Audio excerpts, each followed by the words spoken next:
When I first got into politics and people would speak that way, I didn't know what they meant, like liberal versus progressive. I was like, oh, that's interesting. And then in the 2024 cycle, I got introduced to the real Westchester County, New York. And it was just mad liberals. Yeah.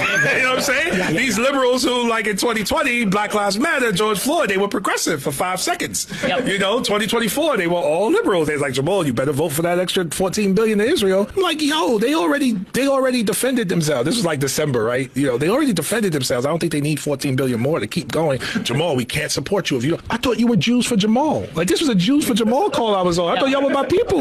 They shifted. They went from progressive to liberal. But isn't that though exactly what Ezra was saying about the Zionists? It's the same thing. History started on October 7th apparently, and then let's not look too far into history and deal with like the whole slavery and the redlining. I had someone tell me that we have to start this conversation on October 7th. There you go. I had that conversation at the breakfast last night. But that's what Ezra.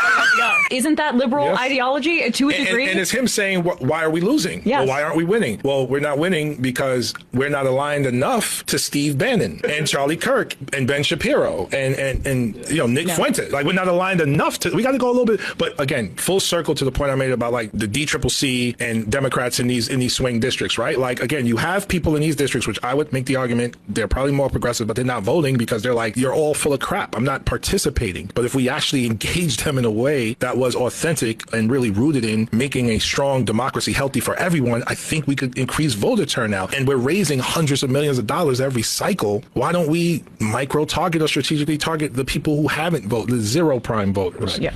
You know, that could change things.